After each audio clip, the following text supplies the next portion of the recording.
Chers amis, bonjour. Nous arrivions donc au 10e conte de Rabbi Nachman, le marchand et le pauvre. Nous allons donc lire la traduction de ce conte pour avoir en tête l'histoire. Et dans un prochain cours, nous ferons les commentaires du conte. Les contes à partir de celui-ci sont assez longs. Ceux qui restent, bien sûr, sont assez longs, donc ça prend un petit peu de temps. Il faut se concentrer sur la lecture pour se rappeler ce qui est écrit. Et après cela, bien sûr, nous ferons les commentaires du Rav de Tishrin. Il était une fois un marchand très riche qui possédait plusieurs compagnies. Ses chariots parcouraient le monde entier et ses lettres étaient honorées partout. Il avait tout ce qu'il lui fallait. Plus bas, dans la même maison, vivait un homme pauvre et misérable, tout le contraire du marchand. Il était aussi pauvre que le marchand était riche. Ni l'un ni l'autre n'avait d'enfant. Le marchand n'avait pas d'enfant et le pauvre n'avait pas d'enfant non plus. Une nuit, le marchand rêva que des hommes venaient chez lui et faisaient des paquets. Il leur demanda « Que faites-vous » Ils répondirent qu'ils allaient tout emporter chez le pauvre.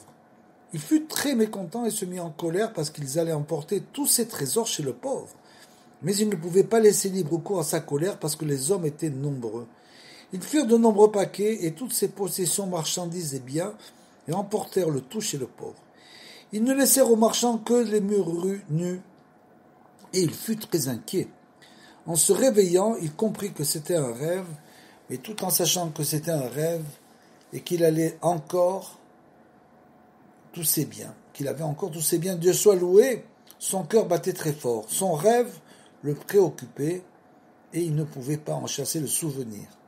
Bien sûr, comme on l'a expliqué plusieurs fois, ces contes sont en fait des paroles extrêmement simples qui peuvent être compris de tout le monde, où sont cachés des très grands secrets de la Torah.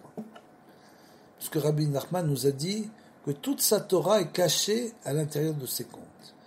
Sa Torah, elle s'appelle le Sefer Haganouz, le livre caché, qui est bien sûr le Likutei Moharan, puisque dans le Likutei Moharan a caché toute sa Torah, qu'il faut bien sûr découvrir. Mis à part cela, ce Likutei Moharan, il a caché à l'intérieur des contes. Donc ces contes ont un très grand pouvoir de réveiller tous ceux qui sont endormis, tous ceux qui doivent se réveiller à la Teshuvah, c'est-à-dire tous les gens de notre génération. Nous devons tous nous réveiller à la Teshuvah et ces contes-là ont un pouvoir caché de nous réveiller. Donc même si on ne comprend pas, bien sûr, l'explication du conte, puisque le Rav de Tishrin, vous allez l'entendre, lui-même dit que personne n'a jamais réussi à expliquer les contes de Rabbi Nachman et ce conte en particulier, ou même les autres contes qui sont après. Malgré tout, il va nous donner des allusions. Donc pour l'instant, il faut écouter l'histoire, s'imprégner de cette histoire pour après pouvoir comprendre les allusions. Quant au pauvre et sa femme, le marchand avait l'habitude de prendre soin d'eux. Il leur donnait souvent quelque chose, mais après son rêve, il leur donna plus qu'auparavant. Cependant, lorsque le pauvre ou sa femme lui rendait visite, son expression changeait et il avait peur d'eux. Car il se rappelait son rêve, et le pauvre et sa femme allaient souvent le voir et étaient souvent près de lui. Un jour, la femme du pauvre vint le voir.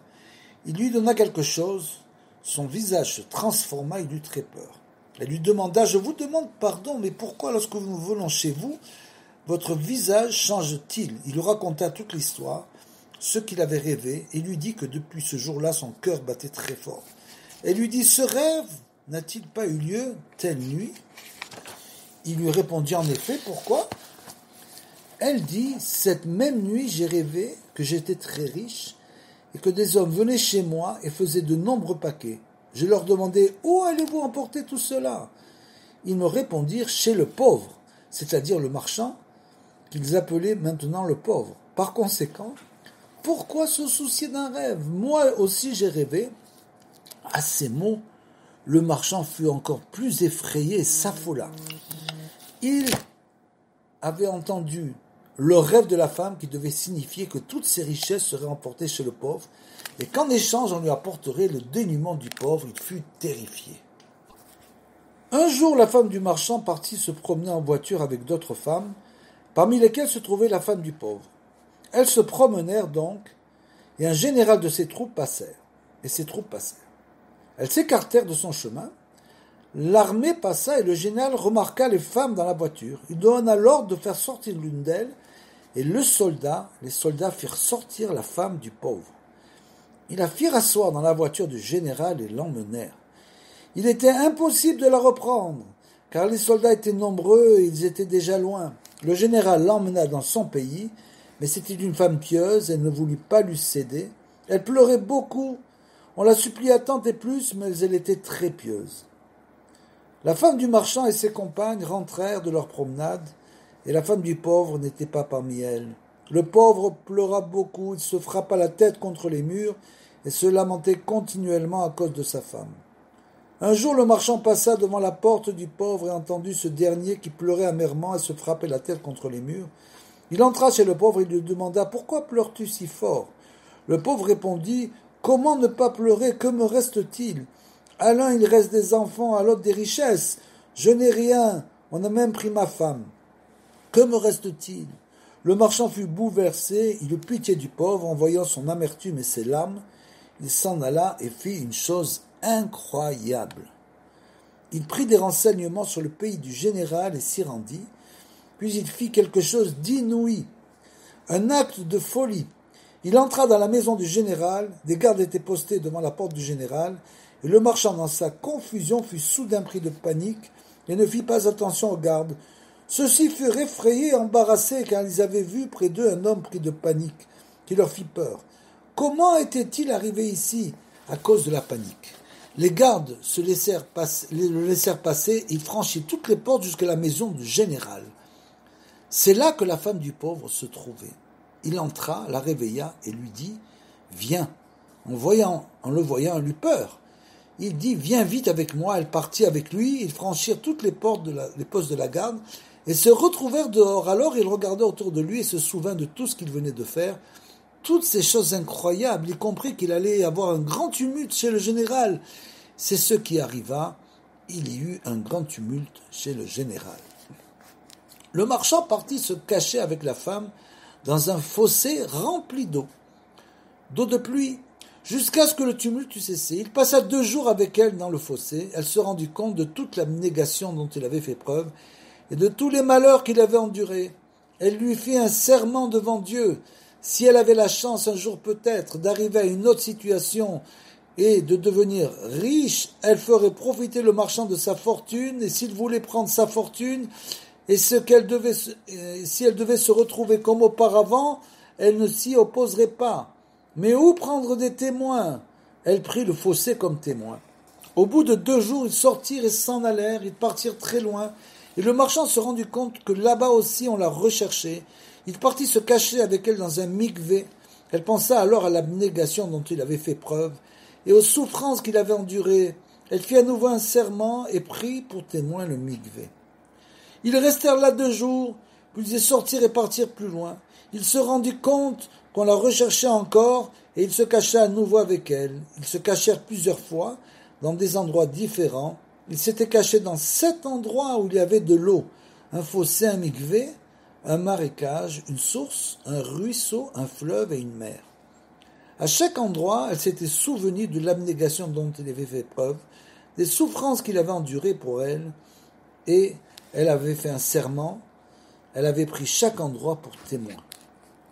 Ils continuèrent à marcher et à se cacher dans tous ces endroits et finirent par atteindre la mer. Le marchand connaissait toutes les lignes maritimes et se débrouilla pour regagner son pays. Il voyagea et revint loin de chez lui, avec la femme du pauvre qu'il ramena à son mari, et la joie fut très grande. Le marchand avait agi noblement, il avait résisté à la tentation avec elle, car il était pieux, et il ne l'avait pas touchée. Et Dieu se souvint de lui, et il eut un fils. La femme du pauvre avait résisté à la tentation avec le général et avec le marchand, et elle mérita de donner naissance à une fille d'une beauté extraordinaire et merveilleuse. Sa beauté n'était pas de ce monde. On n'en avait jamais vu de pareil. Les gens disaient, pourvu qu'elle grandisse. Il était très difficile pour elle, pour une telle merveille, de grandir. Comme elle était extraordinairement belle, Le monde entier venait chez elle pour la voir et s'émerveillait de son extraordinaire beauté. On lui offrait des cadeaux sans nom par amour, et le pauvre finit par devenir riche. Le marchand eut alors l'idée de s'allier avec le pauvre à cause de la merveilleuse beauté de sa fille. Il pensait que c'était peut-être là la simulation de son rêve, lorsqu'il a vu tous ses biens emportés chez le pauvre, alors que ceux du pauvre étaient emportés chez lui. Peut-être que cela voulait dire qu'ils s'allieraient tous les deux en mariage. Un jour, la femme du pauvre lui rendit visite. Il lui dit qu'il aimerait arranger un mariage avec elle et que le rêve deviendrait peut-être réalité. Elle lui répondit « J'ai moi aussi songé à cela, mais je n'avais pas l'audace de vous suggérer une alliance par mariage. Mais si vous le désirez, je suis prête à accepter. Je ne m'y opposerai pas, car j'ai fait le serment que je ne vous refuserai ni mes biens ni ma fortune. » Le fils du marchand et la fille du pauvre apprirent tous les deux dans la même classe les langues et d'autres sujets, comme c'était l'usage dans leur pays. On continua à rendre visite à la fille du pauvre, car elle était merveilleuse. Et on lui apportait des cadeaux, le pauvre devint très riche. Des nobles venaient voir sa fille, qui leur plaisait beaucoup, car ils trouvaient sa beauté merveilleuse et extraordinaire. Comme elle était si belle et très belle, certains nobles eurent l'idée de s'allier par mariage avec le pauvre.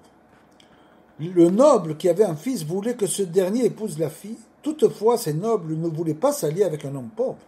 C'est pourquoi ils furent obligés de tenter d'améliorer la situation du pauvre et ils s'arrangèrent pour qu'il entre au service de l'empereur.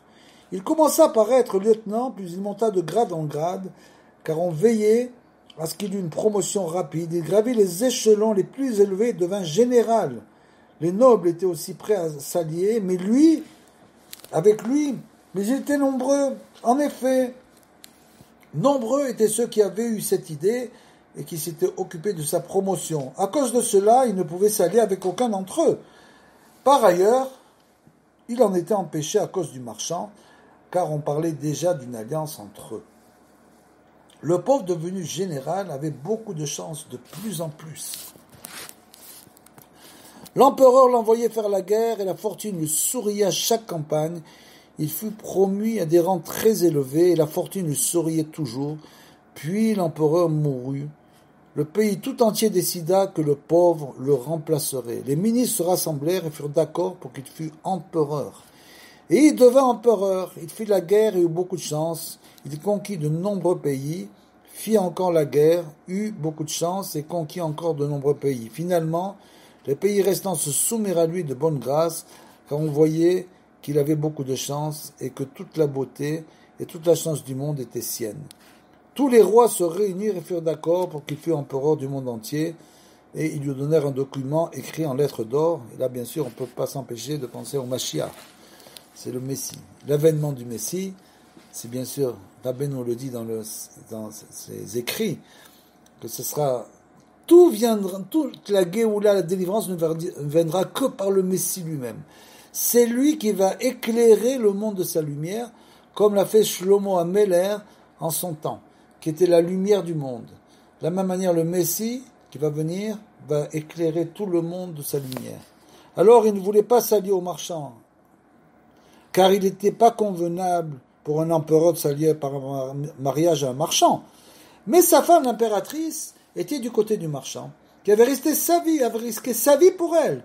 L'empereur, voyant qu'il ne pouvait pas contracter d'alliance avec quelqu'un d'autre à cause du bourgeois, d'autant plus que sa femme restait fermement sur ses positions, imagina des stratagèmes contre le marchand. Il manigança pour le rendre pauvre, de telle sorte que le marchand ne sut pas qu'il accablait et il arrangea sa perte. Ce n'était pas difficile pour un empereur. Le marchand était continuellement harassé, menacé de banqueroute. Finalement, il devint pauvre, indigent. Quant à l'impératrice, elle restait toujours du côté du marchand. Puis l'empereur comprit que tant que le fils du marchand serait vivant, il lui serait impossible de marier sa fille à quelqu'un d'autre. Il s'arrangea pour le faire disparaître. Le jeune homme imagina des stratagèmes à cette fin. Il fit circuler des calomnies sur son compte et nomma des juges pour le juger. Ces juges avaient compris que la volonté de l'empereur était que le jeune homme disparût. Ils rendirent leur verdict. Le jeune homme devait être enfermé dans un sac et jeté à la mer. L'impératrice fut très triste. Mais malheureusement, même une impératrice ne peut rien contre un empereur. Elle partit voir les bourreaux qui avaient été désignés pour jeter le jeune homme à la mer, et tomba à leurs pieds et leur supplia de lui accorder une faveur et de le laisser partir le jeune homme, car pourquoi devrait-il mourir? Elle les supplia de prendre un autre prisonnier, un condamné à mort, de le jeter à la mer et de le laisser partir le jeune homme. Sa tentative fut couronnée de succès. Ils lui jurèrent de laisser partir le jeune homme, il tient parole. Ils prirent un autre homme qu'ils jetèrent à la mer, ils épargnèrent le jeune homme. Ils lui dirent « Va-t'en, va-t'en », le jeune homme qui était intelligent partit. Peu de temps auparavant, l'impératrice avait appelé sa fille et lui avait dit « Ma fille, sache que le fils du marchand est ton fiancé. » Puis elle lui avait raconté tout ce qui était arrivé. Le marchand a risqué sa vie pour moi. Il était avec moi dans les 7 endroits, les 7 sortes d'endroits où il y avait de l'eau. Et chaque fois, je lui ai juré devant Dieu que je ne lui refuserai aucun de mes biens. Et j'ai pris les 7 endroits comme témoins, le fossé, le nivet, etc. C'est pourquoi, puisque tu es maintenant toute ma fortune, toute ma richesse et toute ma chance, tu es à lui et son fils et ton fiancé. Mais ton père, à cause de sa grandeur, veut le tuer pour rien. Je me suis débrouillé pour le sauver et j'ai réussi. Donc sache qu'il est ton fiancé, tu ne voudras pas d'autre homme au monde. La fille écouta les paroles de sa mère, car elle était aussi pieuse. Elle dit à sa mère qu'elle tiendrait compte de ses paroles. Elle envoya une lettre au jeune homme qui était en prison et dans laquelle elle disait qu'elle était sienne et qu'il était son fiancé. Elle lui avait aussi envoyé une sorte de plan où elle avait peint tous les endroits où sa mère s'était cachée avec son père à lui. Les 7 endroits étaient les 7 témoins. Elle avait reproduit un fossé, un mikvé et le reste, et toutes sortes d'endroits remplis d'eau. Elle lui enjoignit expressément de protéger le document qu'elle signa elle-même, puis il arriva ce que nous avons raconté plus haut. Les bourreaux avaient donc pris quelqu'un d'autre et avait laissé partir le jeune homme, le fils du marchand. Il se mit en route, marcha longtemps, il arriva à la mer. Il monta à bord d'un navire qui prit la mer. Une forte tempête se leva et elle rejeta le navire sur un rivage désert. Le navire avait été réduit en morceaux à cause de la violence de la tempête, mais les passagers étaient sains et saufs et sur la terre ferme. Le rivage était désert, ils se mirent en quête de nourriture, chacun cherchait, car les navires n'avaient pas l'habitude d'accoster à cet endroit. La contrée était déserte. C'est pourquoi les naufragés n'attendaient pas qu'un navire vînt à leur secours pour les ramener chez eux. Ils pénétrèrent dans le désert cherchant à manger et ils se dispersèrent ici et là. Le jeune homme était rentré dans le désert et il avait marché. Il était déjà loin du rivage lorsqu'il voulait retourner, mais il ne reconnaissait plus rien. Puis, plus il voulait rebrousser chemin, plus il s'égarait et comprit qu'il ne pourrait pas retourner au rivage. Il marcha sans fin dans le désert et tenait à sa main un arc avec lequel il se protégeait des bêtes sauvages du désert. En route, il trouvait quelque chose à manger. Après avoir longuement marché, il sortit du désert. Il arriva dans un endroit où personne ne vivait. Mais il trouva de l'eau et des arbres fruitiers. Il mangea quelques fruits et but de l'eau. Puis il réfléchit à sa situation. Allait-il s'installer ici pour le restant de ses jours? Il lui était difficile de retourner jusqu'à un endroit habité. Et qui sait s'il atteindrait jamais cet endroit? Allait-il quitter l'endroit où il se trouvait et marcher encore? Il décida finalement de s'installer là où il était et d'y vivre car il s'y sentait bien. Il y avait des arbres fruitiers à manger, de l'eau à boire. Parfois, il partait à la chasse muni de son arc, il tuait un lièvre ou un chevreuil. Il avait donc de la viande, il rapportait des poissons dans l'eau, des bons poissons. L'idée lui plaisait de passer sa vie à cet endroit. Lorsque la sentence contre le fils du marchand fut rendue, l'empereur pensa s'être débarrassé du jeune homme, car il croyait que la sentence avait été exécutée et que le jeune homme n'était plus de ce monde. Il lui fut alors possible de chercher un parti pour sa fille. On commença à lui proposer plusieurs partis, ce roi-ci, ce roi-là. Il fit construire un château pour sa fille, comme c'était l'usage, et elle s'y installa. Elle prit avec elle des filles de ministres pour lui servir de dame de compagnie. Elle s'installa donc, et elle faisait de la musique, comme c'était la coutume. Lorsqu'on lui proposait un parti, elle disait qu'elle ne voulait pas en parler, et que celui qui voulait l'épouser n'avait qu'à venir en personne. Elle était très versée dans l'art de la poésie, elle savait réciter de beaux poèmes avec beaucoup d'art. Elle arrangea avec goût un endroit et s'installerait celui qui devait l'épouser. Il viendrait se mettre en face d'elle et réciter un poème d'amour comme ceux que l'amoureux récite à sa belle pour lui parler d'amour. Des rois vinrent pour gagner sa main et s'installèrent à l'endroit fixé, et chacun récita son poème. À certains, elle envoyait une réponse par l'entremise de ses suivantes, avec un poème d'amour. À ceux qui lui plaisaient plus, elle répondait directement, faisant entendre sa voix en récitant un poème d'amour. À d'autres, qui lui plaisait encore plus, elle se montrait, dévoilait son visage, elle répondait par un poème d'amour, mais dans toutes ses réponses, elle terminait par ces mots « mais les eaux ne sont pas passées sur toi ».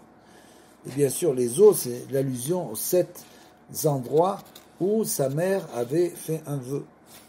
Personne ne comprenait ce qu'elle voulait dire. Lorsqu'elle dévoila son visage, tous les prétendants tombaient par terre à cause de sa grande beauté. Certains s'évanouissaient, d'autres devenaient fous et malades d'amour à cause de sa grande beauté si extraordinaire. Malgré tous ces incidents et ces évanouissements, des rois venaient quand même mander sa main et à chacun elle répondait comme nous l'avons dit. Le fils du marchand s'était donc installé à l'endroit qu'il avait découvert et s'installa pour y vivre. Il savait lui aussi faire de la musique, il connaissait l'art de la poésie. Il choisit du bois pour fabriquer des instruments de musique avec des tendons d'animaux. Il confectionna des cordes. Parfois, il prenait le document qu'elle lui avait envoyé car il était en prison. Lorsqu'il était en prison, il chantait et jouait. Il se rappelait tout ce qui lui était arrivé. Son père était un marchand, etc. Et maintenant, il se trouvait ici en exil. Il prit le document et le dirigea vers un arbre sur lequel il fit une marque. Il creusa une cachette dans l'arbre et y plaça le document. Les jours passèrent, plus il y eut une violente tempête qui abattit tous les arbres qui poussaient là. Il fut incapable de reconnaître l'arbre où il avait caché le document. Lorsque les arbres étaient encore debout, la marque lui permettrait de s'y reconnaître, mais maintenant qu'ils étaient tous par terre, l'arbre était perdu au milieu des autres. Il ne pouvait pas le retrouver. Par ailleurs, il n'était pas possible de redresser tous les arbres pour retrouver le document car il y avait beaucoup d'arbres. Il pleura amèrement et fut très triste. Il comprit que s'il restait là, il deviendrait sûrement fou de douleur. Il décida de partir plus loin, advienne que pourra. Il devra partir car sa douleur le mettait en danger. Il mit de la viande et des fruits dans un sac, se mit en route et se laissa guider par ses pas. Il fit quelques marques à l'endroit qu'il quittait et marcha jusqu'à ce qu'il arrivât dans un endroit habité. Il demanda dans quel pays il se trouvait, on lui dit. Il demanda si on avait entendu parler de l'empereur, on lui répondit affirmativement. Il demanda si on avait entendu parler de sa fille à la beauté célèbre, on lui dit oui. Cependant, personne ne veut l'épouser, car elle ne veut personne. Puisqu'il ne pouvait pas entrer chez lui, il décida de rendre visite au roi du pays. Il lui parla à cœur ouvert, il lui raconta. Il était fiancé de la fille de l'empereur et apparemment pour lui, elle n'épouserait personne d'autre. Cependant, puisqu'il ne pouvait pas rentrer chez lui, il transmit au roi tous les signes qu'il connaissait, c'est-à-dire les 7 endroits pleins d'eau. Que le roi se rende chez la fille de l'empereur, arrange le mariage et donne aux jeunes de l'argent en échange. Le roi comprit qu'il disait la vérité, car il n'était pas possible d'inventer une histoire pareille. Tout cela plut au roi, seulement il avait décidé de ramener la fille de l'empereur ici, chez lui, et il se dit qu'il ne serait pas bon pour lui que le jeune homme fût présent. Allait-il le tuer ? Il ne voulait pas. C'est pourquoi le tuer en échange de la faveur qui lui a été faite, le roi décida de l'exiler à une distance de 200 000. Le jeune homme fut très malheureux d'avoir été exilé pour le bienfait qu'il avait accordé au roi. Alors il rendit visite à un autre roi et lui raconta aussi toute l'histoire. Le jeune homme qui n'était pas content que le premier roi lui exilé s'était rendu chez un autre roi donc, et lui avait raconté tout ce qui lui avait transmis les signes, afin qu'il s'empressât d'aller épouser la fille de l'empereur. Il lui transmit tous les signes, ainsi qu'un signe supplémentaire. Il pressa au roi de se mettre en route immédiatement, car peut-être pourrait-il prendre le premier roi de vitesse et arriver plus tôt. Et même s'il n'arrivait pas avant l'autre, il avait quand même un signe supplémentaire. Le second roi décida de faire la même chose que le premier, étant donné qu'il valait mieux pour lui que le jeune homme ne fût pas présent. il l'exila, lui aussi, à 200 000 de là. Le jeune homme fut très mécontent et se rendit chez un troisième roi, lui raconta toute l'histoire et lui transmit encore d'autres signes, de très bons signes.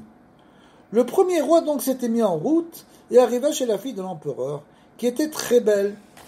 Une fois arrivé, il composa un poème dans lequel il introduisit avec beaucoup d'adresse les noms de tous les endroits, c'est-à-dire les 7 témoins, les 7 endroits pleins d'eau qui représentent l'essentiel des signes que la fille de l'empereur avait transmis à son fiancé. Toutefois, pour des raisons de prosodie, les 7 endroits n'étaient pas mentionnés dans l'ordre. Pour la prose, c'est-à-dire, comme c'était le poème à cause du poème, donc il aurait dû, par exemple, mentionner le fossé pour le mikvé, et il avait fait le contraire, car cela lui semblait aller mieux pour la composition du poème. Le roi monta sur l'estrade, où quiconque voulait épouser la fille de l'empereur devait monter. Il récita son poème avec un grand art. En entendant le roi mentionner les 7 endroits, elle fut très étonnée. Elle pensa que le roi était son fiancé, mais elle n'arrivait pas à comprendre pourquoi il n'avait pas mentionné les endroits dans l'ordre. Elle se dit qu'ils avaient peut-être mentionné dans cet ordre pour la prosodie, pour la poésie, donc. Son cœur lui disait que le roi était son fiancé, et elle écrivait au roi pour lui dire qu'elle allait l'épouser. Tout le monde fut joyeux et content que la beauté ait trouvé un parti, et on fit des préparatifs du mariage. Entre-temps, le second roi, à qui le jeune homme avait transmis les signes, et un signe supplémentaire arriva, il était venu très vite lui aussi, mais on lui fit savoir qu'elle avait déjà trouvé un parti. Il n'en tint pas compte et déclara que, quoi qu'il en fût, il avait quelque chose à lui dire et qu'il était sûr de réussir. Il monta sur l'estrade et récita un poème. Et lui mentionna les endroits dans l'ordre et donna un signe supplémentaire. Alors elle lui demanda d'où le premier roi connaissait les signes. Il se dit alors qu'il valait mieux ne pas lui dire la vérité, car elle ne voulait pas qu'elle sût que le jeune homme avait tout dit au premier roi. Il répondit donc qu'il ne savait pas comment l'autre avait eu connaissance des signes. Elle trouva cela très étrange et fut troublée. Le premier roi aussi avait mentionné les endroits, d'où les connaissait-il? Néanmoins, elle se dit que le second roi était son fiancé, car il avait tout mentionné dans l'ordre et qui plus est, il avait donné un signe supplémentaire. Quant au premier roi, il avait peut-être mentionné les endroits pour des raisons de prosodie, de poésie. C'est pourquoi elle décida finalement de rester sur ses positions et de n'épouser personne. Le jeune homme, qui avait été très mécontent que le second roi l'eût exilé, s'était donc rendu chez un troisième roi qui lui avait raconté toute l'histoire. Il lui avait transmis d'autres signes, de très bons signes, il lui avait tout dit, il possédait un document sur lequel étaient dessinés les 7 endroits, et il allait faire une copie de ce document que le roi apporterait à la fille de l'empereur. Le troisième roi exila le jeune homme à 200 000 de son palais, puis il se rendit en hâte chez elle. Lorsqu'il arriva, on lui dit que les 2 premiers rois étaient déjà là. Il répondit que néanmoins, il avait quelque chose qui lui permettra de réussir sans problème. Personne ne savait pourquoi la fille de l'empereur préférait les 2 rois à tous les autres. Le troisième roi monta sur l'estrade et récita son poème, avec tous les signes, qui étaient bien meilleurs que ceux des 2 rois précédents. Il montra aussi le document sur lequel étaient dessinés tous les endroits. Elle fut effrayée et bouleversée et ne sut plus que faire. Elle avait pensé que le premier roi était son fiancé, elle avait pensé la même chose du second roi. Elle dit alors qu'elle ne croirait que la personne qui lui apporterait le document qu'elle avait écrit de sa main. Le jeune homme se demanda jusqu'à quand allait-il continuer à être exilé. Il décida d'aller en personne chez la fille de l'empereur. Peut-être réussirait-il. Il partit et arriva chez elle. Il déclara avoir en sa possession quelque chose qui le ferait réussir. Il monta sur l'estrade et récita son poème. Il mentionna plus de signes que les autres, et c'était de très bons signes. Il rappela à la fille de l'empereur qu'ils étaient allés ensemble à l'école, et encore d'autres signes. Il lui raconta tout. Il avait envoyé les rois, il avait caché le document dans un arbre, bref. Il lui raconta toutes ses mésaventures. Mais elle ne fit aucun cas de tout cela, car les roi avait donné la raison pour laquelle il n'avait pas le document. Elle ne pouvait donc pas reconnaître le jeune homme, car cela faisait longtemps qu'il était parti. Elle ne voulut tenir compte d'aucun signe tant qu'on ne lui avait pas apporté le document qu'elle avait écrit de sa propre main. En effet, elle avait pensé que le premier roi ainsi que le second étaient son fiancé. Elle ne voulut donc entendre parler d'aucun signe. Le jeune homme décida de ne pas rentrer chez elle, car si cela venait aux oreilles de l'empereur, ce dernier pourrait le tuer. Il décida de retourner à l'endroit où il avait séjourné auparavant, dans le désert. Il y passerait sa vie. Il marcha encore et encore, arriva dans le désert. De nombreuses années s'étaient écoulées. Le jeune homme était bien résolu à passer sa vie là-bas, dans le désert. Selon l'estimation qu'il avait faite de la durée de vie d'un homme dans ce monde, il lui paraissait clair qu'il valait mieux pour lui passer sa vie dans le désert. Il s'installa et se nourrit de fruits. Sur la mer, il y avait un pirate. Il avait entendu dire qu'il existait une femme très belle. Il voulut s'emparer d'elle, bien que n'ayant nul besoin d'elle, car elle était un eunuque. Mais il voulait s'emparer pour la vendre à un roi qui lui donnerait en échange beaucoup d'argent.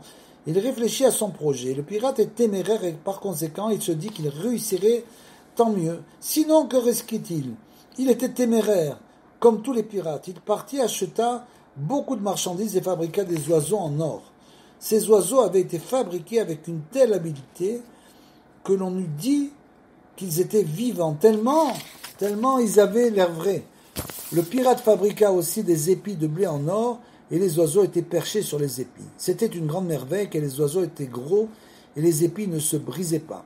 Il avait fabriqué tout cela avec un tel art qu'on nous dit que les oiseaux chantaient. L'un gazouillait et l'autre sifflait, et un autre encore chantait. Tout cela était le fruit d'une grande habileté, car des hommes se tenaient dans une cabine du navire situé au-dessus de la cabine où se trouvaient les oiseaux, et c'était ces hommes qui faisaient tout.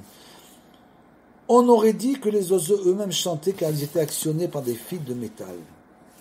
Le pirate se rendit avec tout cela dans le pays où vivait la fille de l'empereur. Il arriva dans la ville où elle séjournait, fit manœuvrer son navire et jeta l'ancre. Il se fit passer pour un grand marchand, et on venait le voir pour lui acheter des marchandises précieuses. Il resta sur place pendant plus de 3 mois, et les gens emportaient chez eux les plus belles marchandises qu'il lui achetait. La princesse aussi désirait lui acheter quelque chose, et elle lui fit dire d'apporter ses marchandises chez elle. Il lui répondit qu'il n'avait pas à apporter ses marchandises dans ses appartements, même si elle était la fille de l'empereur. Qui voulait de ses marchandises n'avait qu'à venir chez lui, personne ne pouvait forcer un marchand. Elle résolut de lui rendre visite. Elle sortait toujours le visage voilé afin qu'on ne la regarde pas, car les gens pourraient défaillir et s'évanouir à cause de sa beauté. Elle sortit après s'être voilée le visage, elle emmena avec elle ses suivantes et une escorte de garde. Elle se rendit chez le marchand et lui acheta quelques marchandises. Alors qu'elle repartait, il lui dit « Si tu reviens, je te montrerai des choses encore plus belles, des choses très précieuses. » Elle rentra chez elle. Plus tard, elle retourna chez le marchand, fit quelques achats et rentra chez elle. Le pirate séjourna encore quelque temps dans la ville, et la fille de l'empereur avait pris l'habitude de lui rendre visite assez souvent. Un jour, lors d'une de ses visites, il avait ouvert pour elle la pièce où se trouvaient les oiseaux d'or et les aperçut, une grande merveille. Les gardes qui faisaient partie de son escorte voulaient entrer avec elle, mais le pirate leur dit « Non, non, je ne montre cela à personne, sauf à toi, parce que tu es la fille de l'empereur. Je ne te montrerai cela à personne d'autre. » Elle rentra seule, il entra avec elle dans la cabine, ferma la porte à clé, il se conduisit comme un voyou, prit un sac et enferma la fille de l'empereur à l'intérieur. Il lui avait enlevé tous ses vêtements et en revêtit un matelot à qui il voila le visage. Puis il le poussa dehors en disant « Va ». Le matelot ne comprenait pas ce qui lui arrivait. Il était dehors et son visage était voilé. Les gardes, qui n'étaient pas au courant de rien, bien sûr, repartirent avec lui, pensant que c'était la fille de l'empereur. Le matelot partit avec escorte, là où on l'emmenait. Et il ne savait pas où il était. Lorsqu'il arriva dans les appartements de la fille de l'empereur, on lui découvrit le visage et on s'aperçut que c'était un matelot. Il y eut un grand tumulte. On frappa le matelot au visage, bien comme il faut, et on le jeta dehors, car, ignorant tout, il n'était pas coupable. Le pirate, qui s'était emparé de la fille d'empereur, savait qu'on allait le pourchasser. Il descendit du navire et se cacha avec la fille d'empereur dans un fossé plein d'eau de pluie, en attendant que les choses se calment. Il avait dit aux matelots de couper l'ancre et de s'enfuir aussitôt, car on allait sûrement les pourchasser. On ne tirerait sans doute pas sur le navire à cause de la princesse, car on la croyait être à bord. On ne ferait que les prendre en chasse, c'est pourquoi vous devez fuir immédiatement. Si on vous rattrape, quelle importance ? Les pirates sont ainsi faits, ils ne s'inquiètent de rien. Il y eut donc un grand tumulte, on les pourchassa, mais sans succès. Le pirate s'était donc caché avec la fille d'empereur dans un fossé rempli d'eau de pluie. Il la terrorisa pour qu'elle ne crie pas, de peur qu'on ne l'entendît. Il lui parla ainsi, « J'ai risqué ma vie pour t'enlever, si je te perdais, ma vie ne vaudrait plus grand-chose. Pour l'instant, tu es entre mes mains. Si je te perds, si on t'arrache à moi, ma vie ne vaudra plus rien. C'est pourquoi si tu cries, je t'étrangle sur le champ. Et que l'on fasse de moi ce qu'on voudra, car je ne vaudrai plus rien. » La fille de l'empereur eut très peur. Plus tard, il sortit du fossé avec elle, il l'emmena dans une ville. Ils y marchèrent longtemps, ils arrivèrent dans un endroit, mais le pirate se rendit compte que là aussi on le cherchait. Il partit se cacher avec elle dans un mikvé, puis il en sortit et partit dans un autre endroit où il se cacha avec elle. Là aussi c'était un endroit rempli d'eau. Plusieurs fois il se cacha avec elle dans des endroits remplis d'eau, tout comme le marchand s'était caché avec la mère de la jeune fille dans les 7 endroits remplis d'eau qui étaient les 7 témoins.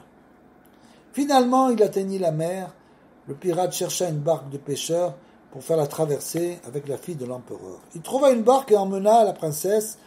Il n'avait pas besoin d'elle, car il était eunuque. Mais il voulait la vendre à un roi, il avait peur qu'on ne lui la prenne. Il lui fit mettre des vêtements de matelot, et on nous dit un homme. Le pirate partit avec elle, et il y eut une tempête qui rejeta la barque sur le rivage. La barque était brisée, et ils étaient sur le rivage proche du désert où vivait le jeune homme, justement. Lorsqu'ils arrivèrent au désert, le pirate, qui connaissait bien toutes ces choses, sut qu'ils étaient dans un endroit désert au large duquel les navires ne passaient pas. Donc, n'ayant rien à craindre de quiconque, il libéra la fille de l'empereur. Ils partirent chacun de leur côté pour chercher à manger. Elle s'éloigna du pirate qui, lui, suivait son chemin. Lorsqu'il se rendit compte qu'elle n'était plus près de lui, il l'appela et cria. Mais elle avait décidé de ne pas lui répondre en disant « Tout ce qui m'attend, c'est qu'il va me vendre. Pourquoi lui répondrai-je ? S'il me retrouve, je lui dirai que je n'ai pas entendu. Qui plus est, il ne veut pas me tuer. Il veut me vendre. » Et elle ne répondit pas et continua sa route. Le pirate la chercha partout, mais il ne la trouva pas. Il avait beau avancer, il ne la retrouvait plus. Et il fut probablement dévoré par des bêtes sauvages. Elle marcha encore et encore et trouva de quoi manger. Elle finit par arriver à l'endroit où vivait le jeune homme. Ses cheveux avaient poussé, et comme elle était encore plus habillée en homme, elle avait ses vêtements de matelot. Le jeune homme ne la reconnut pas, et elle ne reconnut pas non plus. Le jeune homme fut ravi de voir arriver un être humain. Il lui demanda « D'où viens-tu » Elle répondit « J'étais en mer avec un marchand. »« Et toi, comment es-tu arrivé ici ?» Il répondit aussi « Grâce à un marchand. » Et ils s'installèrent tous les deux. Lorsque sa fille fut enlevée, l'impératrice se lamenta sans fin. Elle se frappait la tête contre les murs. Parce qu'elle avait perdu sa fille. Elle assaillit l'empereur de reproches et lui dit « À cause de ta vanité, tu t'es débarrassé du jeune homme et maintenant nous avons perdu notre fille. Elle était toute notre chance et toute notre réussite. Maintenant que nous l'avons perdue, que me reste-t-il ?» Et elle le harcelait sans relâche. L'empereur était aussi amer parce qu'il avait perdu sa fille. Et voilà que l'impératrice se querellait avec lui sans répit. La guerre et la mésentente régnaient entre eux. Il lui adressait des paroles blessantes et il se mettait en colère. Il finit par donner l'ordre de l'exiler. Il nomma des juges pour son procès et les juges la condamnèrent à l'exil. Elle fut donc exilée. Puis l'empereur entreprit une guerre, mais il ne la remporta pas. Il en fit un grief à un général. À cause de la façon dont tu as agi, tu as perdu la guerre. Il exila le général. Puis il entreprit une autre guerre qui ne remporta pas non plus. Il exila un autre général. Il exila ainsi plusieurs généraux. On se rendit compte finalement dans le pays qu'il agissait bizarrement. Il avait exilé l'impératrice, puis des généraux. On décida de faire le contraire, rappeler l'impératrice et exiler l'empereur. Ce serait l'impératrice qui gouvernerait. Ainsi fut fait, on exila l'empereur et on reprit l'impératrice qui gouverna le pays. Elle ordonna aussitôt de faire revenir le marchand et sa femme que l'empereur avait disgraciés et appauvris, et elle les prit dans son palais. L'empereur, vous voyez comme c'est la Ashgachat Hashem, c'est l'Ashgacha. D'une minute à l'autre, Akadosh Baruch Hu peut changer la vie d'un homme, complètement. De empereur, il devient exilé. L'empereur, lorsqu'il fut exilé, pria ceux qui le conduisaient en exil de le laisser partir. Après tout, j'étais votre empereur, et je vous ai fait des faveurs maintenant, faites-moi plaisir, laissez-moi aller. Je ne sais sûrement pas comment revenir dans mon pays. Vous avez aucune crainte à avoir, laissez-moi partir. Laissez-moi libre pour le peu de temps qu'il me reste à vivre. » Ils le laissèrent et il partit. Les années passèrent, l'empereur avait longtemps marché, finalement il atteignit la mer. Son navire fut aussi poussé par les vents et se trouva à l'endroit où il vivait le jeune homme et la belle jeune fille habillés en hommes. Ils ne se reconnurent pas, car l'empereur avait vieilli, ses cheveux avaient poussé, ses nombreuses années s'étaient écoulées. Les cheveux de tous avaient poussé. Le jeune homme et la jeune fille demandèrent à l'empereur « Comment es-tu arrivé ici ?» Il répondit « Grâce à un marchand. » Et ils lui dirent la même chose. Ils s'installèrent ensemble tous les trois, mangèrent et burent. Ils firent de la musique, puisqu'ils savaient en jouer tous les trois. Car celui qui était empereur et les deux autres savaient aussi jouer de la musique. Le jeune homme, qui était le plus hardi d'entre eux, car il était là depuis longtemps, leur rapportait de la viande qu'ils mangeaient. Il faisait brûler du bois plus précieux que l'or dans les villes. Le jeune homme leur faisait comprendre que vivre ici était très bien, et bien meilleur en comparaison du bien-être dont les hommes jouissent dans les villes. Il valait mieux s'installer ici pour vivre. Ils lui demandèrent « Quel bien-être as-tu connu pour dire que tu te sens mieux ici ?» Il leur répondit en leur racontant tout ce qui lui était arrivé. Il était le fils d'un marchand. Lorsqu'il était arrivé chez son père, il avait tout, mais ici aussi il avait tout. Il leur faisait comprendre que c'était le meilleur endroit du monde pour vivre. L'empereur lui demanda « As-tu entendu parler de l'empereur ?» Il répondit qu'il avait entendu parler. Il lui demanda s'il avait entendu parler de la belle jeune fille. Il répondit qu'il en avait aussi entendu parler. Et il dit très en colère, l'assassin, de même que quelqu'un parle de quelqu'un d'autre en grinçant des dents, le jeune homme en colère parlait de l'empereur sans savoir justement que c'était son interlocuteur, bien sûr. L'autre lui demanda, pourquoi est-ce un assassin? Il répondit, c'est à cause de sa méchanceté, de sa cruauté que je me retrouve ici. Il lui demanda, comment est-ce arrivé? Le jeune homme se dit qu'ici il n'avait plus rien à perdre et il raconta donc toute son histoire. L'autre continua, si l'empereur venait à tomber entre tes mains, est-ce que tu te vengerais? Il répondit non. En effet, il était bon et plein de compassion. Au contraire, je lui offrirais l'hospitalité comme je le ferais pour toi. Alors l'empereur soupira et gémit. Quelle triste et amère vieillesse pour cet empereur. Le jeune homme avait entendu dire que la fille de l'empereur avait disparu et que l'empereur avait été exilé. Il s'écria, à cause de sa cruauté, de sa vanité, il a causé sa perte et celle de sa fille. Quant à moi, j'étais rejeté jusqu'ici. Tout cela à cause de lui. L'empereur demanda une nouvelle fois au jeune homme, s'il venait à tomber entre tes mains, est-ce que tu te vengerais? Il lui répondit, non, je l'accueillerai tout comme je t'accueille. Alors l'empereur se révéla, il lui dit qu'il était l'empereur, il lui raconta tout ce qui lui était arrivé. Le jeune homme s'inclina, l'étreignit et l'embrassa. La fille de l'empereur avait entendu tout ce qu'il s'était dit. Tous les jours, le jeune homme cherchait le document. Il partait faire une marque sur les 3 arbres. Il avait des milliers d'arbres, il faisait une marque sur les 3 arbres qu'il avait examinés, afin de ne pas avoir à les réexaminer, ces 3 arbres, le lendemain. Ainsi faisait-il tous les jours, peut-être retrouvait-il le document qu'elle lui avait envoyé et qu'il avait perdu dans les arbres. En revenant, il avait les larmes aux yeux, car il pleurait d'avoir cherché et de ne pas avoir trouvé. Ils lui demandèrent, que cherches-tu au milieu des arbres? Pourquoi reviens-tu en pleurant? Il leur raconta toute l'histoire. La belle jeune fille lui avait envoyé un document. Il l'avait caché dans un des arbres. La tempête avait soufflé. Maintenant, il cherchait. Peut-être trouverait-il le document. Ils dirent, demain, lorsque tu partiras à sa recherche, nous viendrons avec toi. Peut-être trouverons-nous le document. Ainsi, ils partirent avec lui. La fille de l'empereur trouva le document dans un arbre. En le déroulant, elle aperçut qu'il était écrit de sa propre main. Elle se dit que si elle disait tout de suite que c'était elle, se débarrasser des vêtements, recouvrer sa beauté et devenir la belle jeune fille comme auparavant, il risquait de tomber et de mourir. Elle voulait que tout se fasse selon les règles, c'est-à-dire qu'elle ne voulait pas épouser dans le désert, car elle devait se marier avec lui selon la coutume. Elle lui rendit le document, lui disant qu'elle avait trouvé. Elle ne lui dit pas que c'était elle, et elle ne fit que lui donner le document. Aussitôt le défailli s'évanouit, ils le ranimèrent, et ils furent très joyeux. Puis le jeune homme déclara, à quoi me sert ce document? Comment pourrais-je la retrouver? Elle est sûrement quelque part avec quelque roi. Il pensait qu'elle avait déjà été vendue par le pirate, comme l'empereur lui avait dit. À quoi cela me servirait-il? Je vais rester ici pour y vivre. Elle lui rendit le document et lui dit, prends-le et va l'apprendre. Elle était toujours habillée en homme, bien sûr. Elle s'apprêta à partir et lui demanda de venir avec elle. Je l'apprendrai, c'est sûr, je vais avoir des richesses et je t'en donnerai une partie. Le jeune homme vit qu'elle était intelligente et il accepta de partir avec elle. L'empereur resta seul car il avait peur de rentrer dans son pays. Elle lui demanda de venir aussi car il allait épouser la belle jeune fille.